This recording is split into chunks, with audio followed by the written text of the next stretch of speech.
with it. There's the throw to first, and the ball game is over. The season is over. As the crowd is just breaking, the Giants running. The entire crowd is just breaking for the clubhouse. They're just pouring pell-mell, and this is a scene you'll never forget. We're going to quickly give you the totals and take you out to the clubhouse. For the Pirates, 9 runs, 17 hits, no errors, and 8 men left on base. For the Giants, 1 run, 6 hits, no errors, and 3 men left on base. Now we take you to the clubhouse and Russ Hodges. Obey the rule today about no spectators on the field. Now, as you see the shot from the grandstand, you can also see the Giants coming in from that direction. We're in the Giants clubhouse, ladies and gentlemen. There have been many great celebrations in the Giant clubhouse, as they have had many victory celebrations here. I recall a couple of great celebrations in 1951 and 1954. In 54, particularly celebrating the fact that the Giants won the World Series. Well, this one today is something of a going-away party, as we will sound out manager Bill Rigney and various members of the Giants and some of the old-timers here today about how they feel about the fact that the last baseball game has been played at the Polo Grounds. I'm standing right under a very impressive picture, incidentally, of the 1944 Giants, the team of 1944. And that brings out a lot of memories also, with such players as Billy Jurgis, manager Mel Ott, coach Adolph Lupi, also Buddy Kerr, who is here today, Joe Medwig, Phil Weintraub, and others. And off to my right, I think we might be able to get just one little pan shot of the picture that is up over the door, the New York Giants of 1942. And this clubhouse, which has housed the New York Giants for 1946, is festooned with memories of the great ball players of the present and the past. The fans have all come right out to the center field entrance to the Polo Grounds and are standing there yelling, "Stay, team, stay." Now, you see those monuments there, and there's been some question in the minds of the fans as to what disposition will be made of those monuments. Well, at least 2 that we know of. The Eddie Grant Memorial for the first member of the New York Giants to give his life in World War I will be donated to the Eddie Grant Memorial Post to the American Legion. And also the one to Mayor Jimmy Walker will be hanging in solemn splendor in the restaurant of Toots Shore. Now let's enter the office of manager Bill Rigney. Bill is sitting at his desk, and naturally he is moved a little bit by the fact that the fans are all congregating around the clubhouse. Bill, how does it feel, since this is where you started your big league career, to be leaving the Polo Grounds? Well, Russ, it's a very sad day. I feel very strong about this right now. A lot of memories here, a lot of heartache, and a lot of wonderful games, and a lot of things I know we'll never forget. And speaking not only for myself, but for our players, I know we're tickled to death the way the fans have stayed with us. We're sorry we're leaving. We're looking forward to a new year and a new city, but this is one place we'll never forget. I don't see how anyone could forget this Polo Grounds after they'd been at it even only one time, Bill. We know that the Giants were hurt badly in 1957 with the fact that so many of the players owed service to Uncle Sam, and we'll be getting some of those back in 58 and all of them back in 59. Have you and the Giant management any plans for some changes that will help the Giants' 6th place finish when they're known as the San Francisco Giants? Well, we sure hope to, Russ. We sure hope that we can maybe make a trade. If we have to give up 5 or 6 to get one good player, I think we'll go ahead and do it. We're going to look forward to give San Francisco the best possible club that we can. And in our farm system, there are a couple of players we have in mind we think could help us. And naturally, when Uncle Sam releases Brandt, White, Kirkland, Wagner, and Fitzgerald, I think those 4 or 5 players could make a great difference in the Giants in 1959 and 1960. Then we get Paul Giel back next year. And we get Paul Giel back too, Russ. And I think we're going to be all right. I think in about another year or so, our club will be a contender and will remain a contender for many years.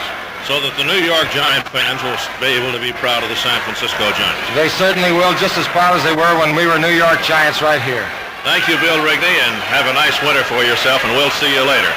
Now, gentlemen and ladies, back into the other room where we are going to be able to interview some of the old-timers who are here today. And this is going to be quite a pleasure as we're getting our camera organized. As you can see, the fans putting on this wonderful demonstration that they want the Giants to stay in New York. We're out in the center field clubhouse. As you can see, the sign 483 feet away from home plate. And getting our camera ready now for the first of our interviews. And this is a fellow that, well, the old-time Giant fans will certainly remember him well, and most of the modern fans to a certain extent, because Hans Lobert has always been a great gentleman, a great booster of the national pastime. The only fellow that I ever know that outran a racehorse, too. Well, Hans, that's beside the point today. How do you feel about the fact that they're closing up shop at the Polo? Well, I want to tell you it was a very sad day for me, not only to see the Giants leave here, Russ, but I mean to see our Giants beaten today. That was the worst part of it. Now, I know how Horace doesn't want to leave New York. I know that. And I know all the fans here in New York, they don't want to see the Giants leave. And all the old-timers, they've been so nice to us around here in New York. And I'm telling you, it's an awful sad day for every one of us around here. I think we all feel about the same way, Hans. I know, that's the way I feel. Let's get a chance now to talk to some of our old-timers who came to see us today. Russ? Yes, it is. Larry, how are you? It's good to see you. Pretty good. How are you? Thanks for coming Yeah, down. so you give me here when I was here at the old-timers game. That's right, and it was a wonderful thing to have you back down again today. How do you feel about it, Larry? Very nice. Well, I'm sorry to see the old Giants go. I know you are. Yeah. Well, I know your fans would like to know about the condition of your health. How are you feeling in general? Well, fair. In other words, you got to take it easy. I do. But you look just as good or better than you did in 1951 when we had the Old Timers Day. I have to stay in Saranac the rest of my life. Well, Larry, that's all right. You look good. You got a good color, and you look like you could still play some outfield or infield or run, hit that ball. Fair, not so good though, Russ. Who's that gentleman next to you over there, Larry? Red Murray. Red, we got to talk to him. Another Giant player of former vintage, Red Murray. Yeah. Red, when did you wind up your playing career here with the New York In Giants? 1917, we all went into service in the war. And how long has it been since you've been back to see the Giants play? Well, I come down occasionally to see him. Where is home now? Elmira, New York. Elmira? Yeah. Well, that's Bob Delaney's hometown. Yeah, so that's right. His mother and dad still live there. Yeah, they do. Well, Red, it certainly was wonderful for you to come down and honor the Giants on their going-away party. Well, and I was glad to be here. have a long life and a real healthy one. Thank you. Now, standing behind these gentlemen, we've got a couple of players from the Giant vintage of very recent days.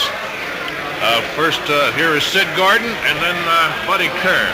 Now, Buddy, we understand that you're still in baseball and managing. Am I right in saying Yes, that? I am, Russ. I spent this past summer down in Selma, Alabama, in the Alabama-Florida League. Gets hot down there, doesn't it? Very hot, especially with the type of club we had this year. Have you got any boys that we might be seeing in the big leagues before too long? Well, I had one last year named Philippa Lou, who I think you might have heard about. He's a Willie And they Mays had him at type player. Springfield for a while, didn't they? Right. And I think that in a few years, not more than 2 or 3, that he might be up to help the Giants. Got the speed and the arm and the bat. Yeah, he has everything, yes. Well, Buddy, I know that this was your first big league club. You spent most of your big league career here. Does it give you a tug to know that the Giants are leaving town? Well, it's kind of hard to come back here in the Giant clubhouse. It's the first time I've been in the clubhouse since I left the Braves. It's very hard coming back to see the Giants leave town and go out to Frisco, but I'm sure that's something that has to be done. That's right. After all, the parking situation, it all makes it almost imperative. Sid Gordon, of course, who needs no introduction, looks like he could still go out there and swing the bat. Sid, when did you hang it up definitely? Last year, about the middle of the season, I found that it was getting a little too tough to play, so I decided to quit while I had all my faculties about me. And what line of business you in now, Sid? Well, we're in the manufacturing of cellophane and polyethylene. I'm with a company up in Yonkers and enjoying it very much so far. Are you able to keep your finger into athletics at all? Well, I'm like everybody else right now. I'm just a baseball fan, and I've enjoyed seeing the Giants play this year, and I'm terribly sorry to see them go. I tell you this from a real fan and from an ex-ball player's point of view. I feel terrible seeing them leave. Well, I think voicing the sentiments of most of us, and particularly those fans who are lined up outside and refuse to quit at the present time. That's right. They surely are. They're Well, out Sid, there. good luck. You gave us many and many a thrill. Now, Joe, would you get Eddie Branick out here, please? Thanks an awful lot, Sid Gordon. As the fans outside are still clamoring, we want Willie, and they refuse to leave. A fellow that, see, Eddie, you can see over there on the monitor. See how the people are lined up outside, and now we're going to be on the screen right here. I know a fellow, ladies and gentlemen. I said on the air the other day that a lot of his friends would be at the Banshee lunch, but the hall wouldn't be big enough to hold all of his friends because he has at least 1 million of them. And that is Eddie Branick, whose entire life has been spent with the New York Giant organization. 52 years now, isn't it, 52 Ed? years this year, Russ. That's Well, bless right. your heart, I imagine you are feeling a little lower than anybody else about deserting the Polo Grounds. Well, anything that the Stoneham family or Horace Stoneham or the name Stoneham does is all right with me. Well, I know how you I go feel all the about way that, Ed. through. I know he's a baseball man and he knows what he's doing. And I'll say this, in all my 52 years, I wouldn't want to be associated with anyone in baseball rather than Horace Stoneham. Well, bless your heart, I know that, Ed, and also this. I know that you number your friends among all races, religions, creeds, colors, etc. But also knowing that you're an Irishman, they got some great Irishmen in San Francisco. So they tell me. I don't know that famous expression of Prairie Como's great song, Que sera. Que sera. What Que will be, sera. will be. What will be, will be. Well, we'll try to take San Francisco away. Yes, sir. Thank you, Eddie Branick. I know we're going to do the best to give them a good team and have them rooting as they should for a winning team. Eddie, thanks a lot. It's great to have you in as our final interviewee on the day. This really makes the program complete. Russ, I appreciate you having me on here. Thank you very much to Ed Branick. And now, ladies and gentlemen, I know that you can see the folks out there storming the clubhouse. So what we would like to do is to give you a final view also of the grandstands, which are now deserted with all of the fans here today grouped around. That, ladies and gentlemen, that is the Polo Grounds, historic in baseball memory, where the New York Giants played for 46 years, to so many friends, to so many fans, with Matheson and Terry, Mel Ott, Willie Mays, Leo DeRocher, and many others. Yes, ladies and gentlemen, that is the Polo Grounds. The tumult and the shouting may die. The captains and the kings may depart. Lest we forget. Lest we forget. We're now back up here in the booth with the crowd just absolutely refusing to leave the Polo Grounds. There's thousands of them banked out by center field, and they've literally torn the place to pieces. Home plate has been dug up. Both the warm-up plates have been dug up. They've pulled off the green trimming around, anything that can be taken home as a souvenir of this ballpark. And it's just about time for us to wind things up. I would like to say in closing, it's been both a pleasure and a privilege to have been associated with two wonderful sponsors like Knickerbocker and Pall Mall. Hope you'll remember during the winter months that Pall Mall is the cigarette that gives you satisfying flavor. So friendly to your taste. Friendly to your taste because Pall Mall's greater length filters the smoke but does not filter out the Pall Mall flavor. So buy Pall Mall famous cigarettes. Outstanding, and they are mild. A product of the American Tobacco Company. Tobacco is our middle name. And of course, when you've been through a tough ball game or any other kind of a game for that matter, do like this. Just remember to make with the opener. Tilt the bottle over a glass and have a nick. You feel refreshed. Yep, there's nothing that will satisfy your beer thirst like a tall, cold one of Nick.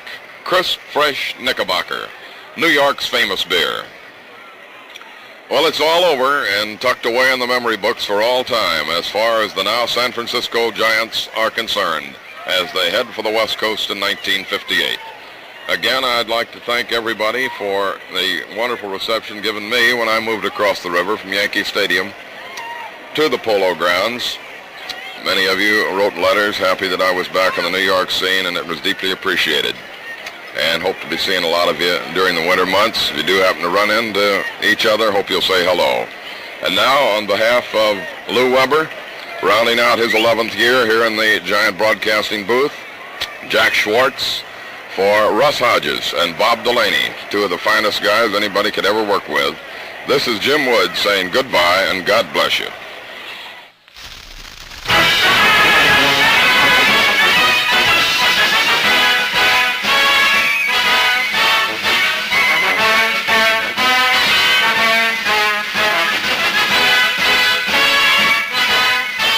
Up another ball game with the New York Giants, brought to you by Pall Mall Famous Cigarettes and Knickerbocker, New York's famous beer, on behalf of the thousands of Knickerbocker dealers everywhere.